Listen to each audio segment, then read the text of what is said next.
It's a good belief to have. Yeah. And you program children Yeah. you program your children that the body has an innate capacity to heal. Yeah. And all of a sudden, you're less reliant on something outside of you to make something go away inside of you. Medicine or something else. Whatever it is, shopping, Yeah. video gaming, everybody's relying on their outer world relationship to change their inner state. Problem is the moment you start feeling emptiness or lack, your brain is going to start to look for something outside of you to take it away. The problem To fill the hole, yeah. Right. The problem is that normally the stimulation that's created from those outer things give the body a rush, and so the receptor sites in the cells recalibrate. So you need more the next time to turn it on, right? So now It's tough. You buy the new fancy car, and it's fun for the novelty a month, wears off, and right? then it's a Yeah. week, and then Yeah. it's a day, and you're Yeah. like, it's never enough. And that feeling never goes away. And so the only way that feeling is actually going to go away is when you start going inward, right? And so we've seen significant changes with people, and having that belief, it should be tested. We should test our belief around that. And my lesson through all of this is that I'm starting to realize how conditioned we are into believing how limited we are. And as you start peeling those layers away, and you break through those beliefs, those self-limiting thoughts and emotions, on the other side of that is where the miraculous happens. So you got to be willing to be in that place of discomfort long enough to reorganize order and begin to create more coherence. And then all of a sudden, you get this recalibration that goes on in the brain and body. And then the extent of that is that the ultimate thing is you start to see feedback in your life, those synchronicities, those coincidences, those opportunities. You're scratching your head going, Everything's falling into place. hey, I'm in the right place at the right time. Everything I think about just comes to me. Because your energy is synchronized. Look, I mean, when you have coherence in the brain and heart, you have a laser of energy, and it could read information much better. You're living in stress, and your brain is shifting its attention from one person to another problem, to another thing, to another place to go. Each one of those things, there's an assignment of neurological networks in the brain. So the arousal of the stress hormones drives the brain into this high frequency, and you're trying to control and predict everything in your life. And your brain circuits are firing like a lightning storm in the clouds. When your brain's incoherent, you're incoherent, and you don't have a signal. You don't have a Wi-Fi signal. You're not connected to the field. How could you connect to energy and information if your signal hasn't become orderly?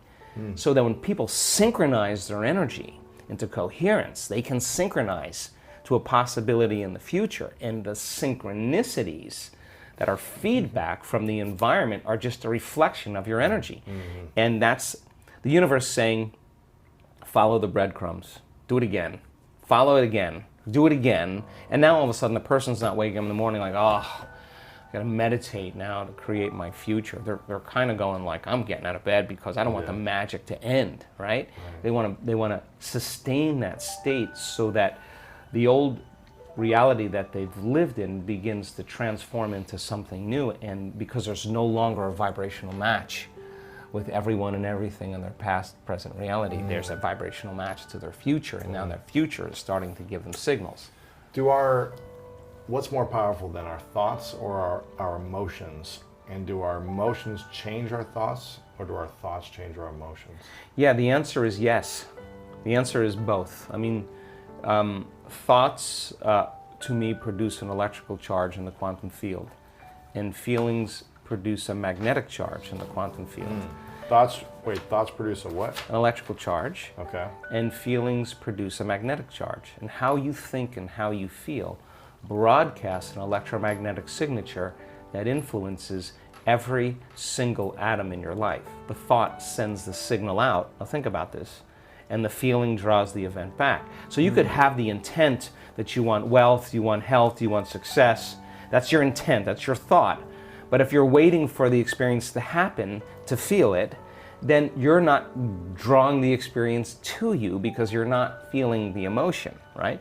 So then teaching people once again how to balance their thoughts and feelings, because you can enter that cycle either place. Sometimes we do a meditation, we start opening our heart, we start elevating the body's energy, and then those emotions can drive certain thoughts of your future. Other times you open your awareness, you create brain coherence, you have the vision of your future, you begin to emotionally experience it.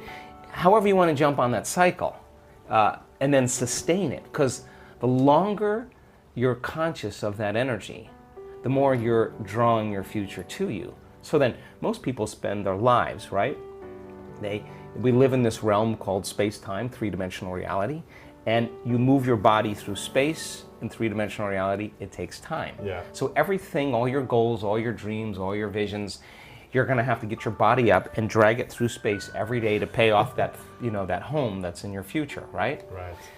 When you create from the field instead of from matter, when there's a vibrational match between your energy and some potential, and your thoughts and feelings are coherent, now you are going to begin to collapse time and space, or the experience is going to be drawn to you. Now you're the vortex to your destiny, and now you don't have to go anywhere to get it, because you're not playing by the rules of three-dimensional reality. You're playing by the rules of energy and the quantum. So teaching people how to do this and getting better at it, then all of a sudden they're not forcing and controlling outcomes. In fact, they're trusting and surrendering to outcomes, because they don't want to get in the way. Because the moment you start trying to predict when it's going to happen or how it's going to happen, you're overlaying a known over a place where there should be an unknown, right? So teaching people how to do that means we have to lay down the very thing we used our whole life to get what we want for something greater to occur, right? And so that transcendental moment is something that we're working on demystifying. And you could be a gluten-free person, you could be a gluten-full person. You could drink wine, not drink wine. You could be rich, you could be poor, you could be any color, any shape, any size. In fact, you can't tell me you're too old to do this work. You can't tell me that. We got elders in this work that we show you their brain scans and you'd be blown away. They know how to do it. You can't tell me you're too sick to do this work. We got people that have reversed stage 4 cancer numerous times. And yeah, it took a Herculean effort to do it, but they love themselves for it. You can't tell me that you're too out of shape or too overweight or too underweight. You can't. I've seen it in all shapes and sizes. You can't even tell me that you had a brutal past. I mean, people that have had very, very dismal pasts that are free, that are happy people. You can't even tell me you never meditated before. In fact, our research shows that many people have never meditated before have the most profound experiences, because they're not trying to make anything happen. Yeah. They're just following the instructions, right? And they don't have a habit of doing it. So we don't want to exclude anybody in the process. We want to include everybody. So it turns out that our events tend to draw a good portion of men because of the science. We have a lot of children now that are, teenagers that are coming, and people in their 20s. We have a great community of elders. We have, in our events, sometimes 63 different cultures coming to countries coming to our events, between 50 and 65. So we want to make it so inclusive that community becomes the side effect, because with a community of like-minded, similar energy of people, everybody understands. They get one another. Communities tends to be the thing now that, in terms of our social media and the feedback we're getting, everybody wants more community, because you get 1,000 people in an audience and their energy is synchronized. Now you're taking something so much bigger. We're just going to measure this. I just talked to a researcher yesterday.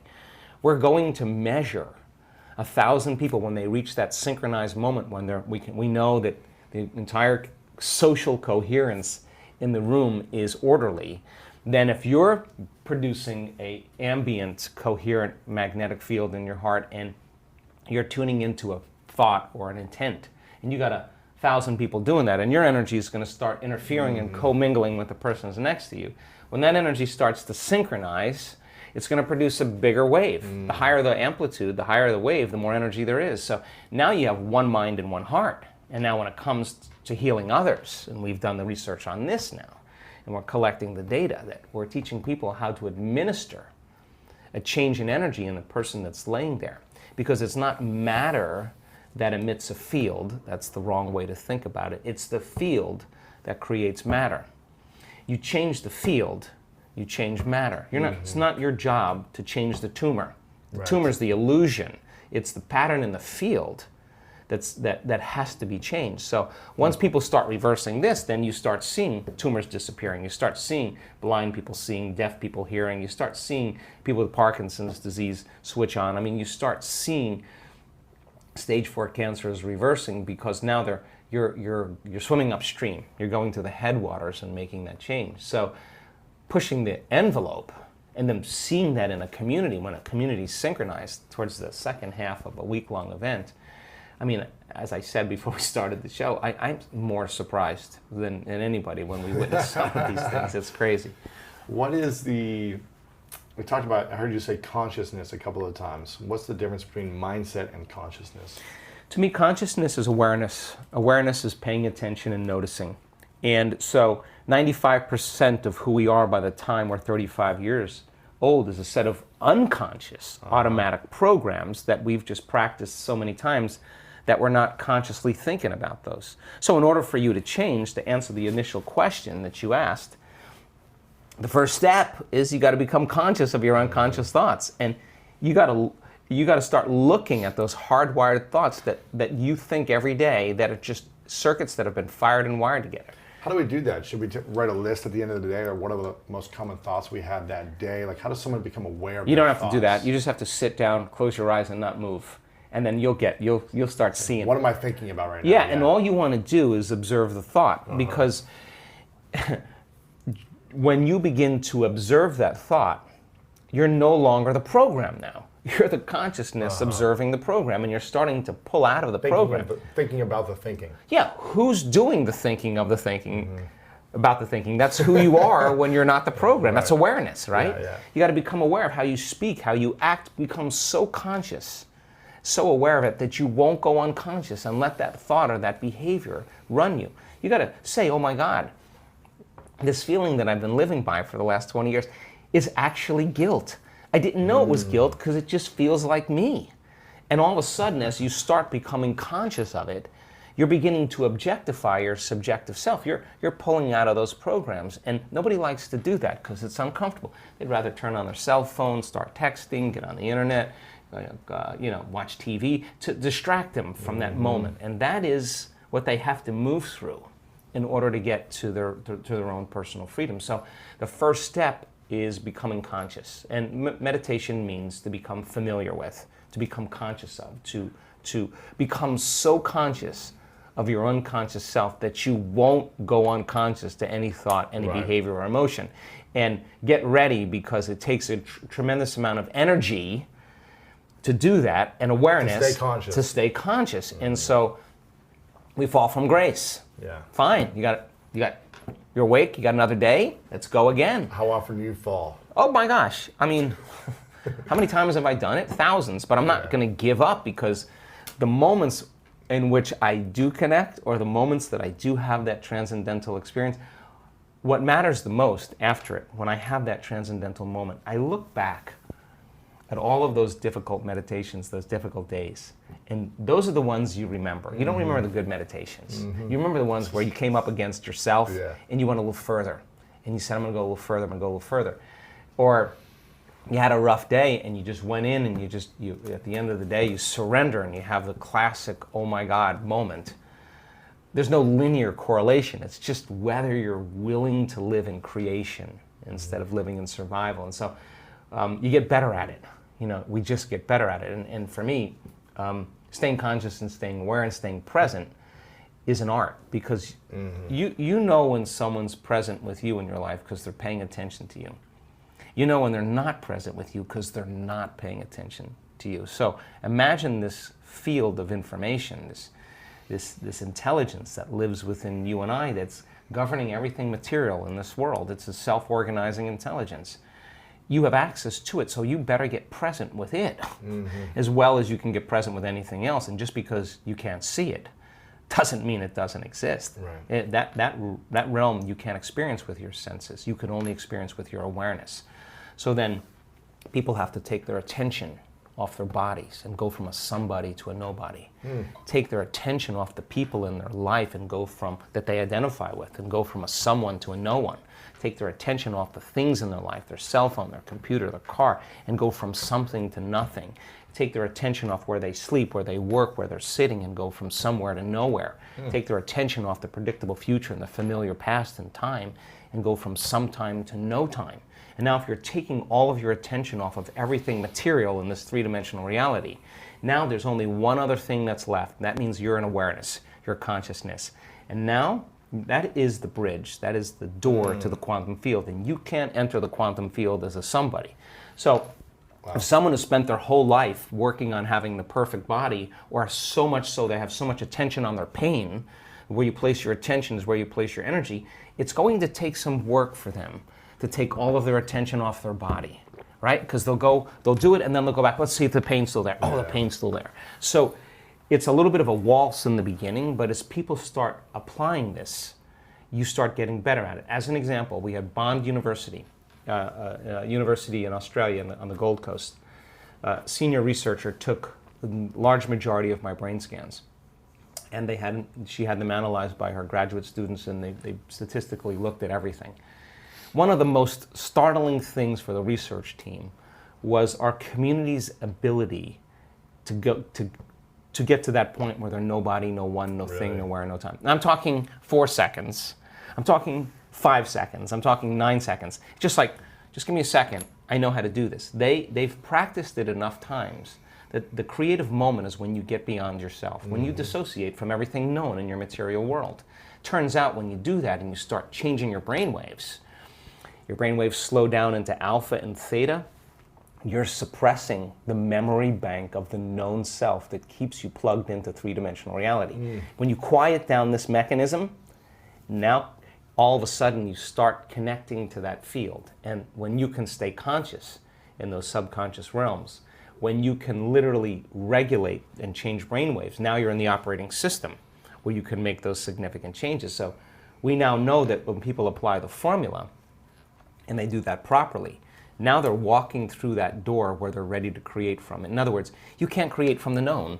You can't create with your body. That's matter trying to change matter. And you can do it, it's just going to take a long time. Right. But when you create from the field instead of from matter, there's a whole different set of dynamics that takes place. And why not push that envelope to see, okay, if we've done this, is it possible to do this? As an example, we do these wonderful healing circles where you see these dramatic, instantaneous changes. So the person who's healed themselves of some health condition, when it comes time to heal somebody else, they're going to say, well, now I understand the science, I understand how this all works, I know how to get beyond myself, I know how to open my heart. They start piecing it all together. Let's take the formula to the next level. Now they witness a significant change in a person's body in real time, right there. So then the next question is, okay, like this happened many times. As an example, the woman who was at the event in Mallorca, Spain, her brother had a massive stroke in Colombia, and she went back to Colombia, and he was in a coma for 2 weeks. She called up the healing circle and said, hey, can we do a healing on my brother? Now, if you're playing by the rules of Newtonian physics, three-dimensional reality, you're going to say, well, you need to be in front of the guy in order to heal him. But if you understand there's no separation in the quantum, that everything's connected when you're in that place, so wouldn't that be the next application of the formula? So they go over the science, they get it. Okay, we just need a picture of him, and that's our coordinate. And if we're in the field, sending a frequency to that coordinate. Yeah, but you're not sending it anywhere because there's nowhere to send. There's no space and time there. You're connecting to it, exactly. That's a great way to say it. In 1 hour after that coherence healing, he comes back to consciousness. Wow. Now, that's the extension of where we're going. You see, now we're progressing. A woman who was in one coherence healing group was a pediatric nurse in Children's Hospital in Seattle. And again, witnessed the amazing miracle after our event in Toronto. She comes back and there's they call them friends, there's a little guy failing. Doctors hit him with the paddles, they use all the drugs to bring him back, and they walk out of the room. And they say, we lost him. She walks over, puts her hands right in the field, and this kid comes right back online. Wow. Doctors are like, what was that? And now, so we have a lot of our interest now is I want to get 50%. 1 out of 2 people, we're collecting the data in this coherence healings. When we're 50%, we're going to walk into a children's hospital, and we have 3 children's hospitals right now that are interested in us. We'll show them the data, we'll show them the results, we'll say we don't want any money, we'll never even touch the kids, all we want to do is just change their lives. And when we're 50%, we're going to start doing it in children's hospitals, and we're gathering the data right now. That's pretty cool. Yeah, well, what else would we want to do with it, Yeah, right? exactly. It's Yeah. amazing.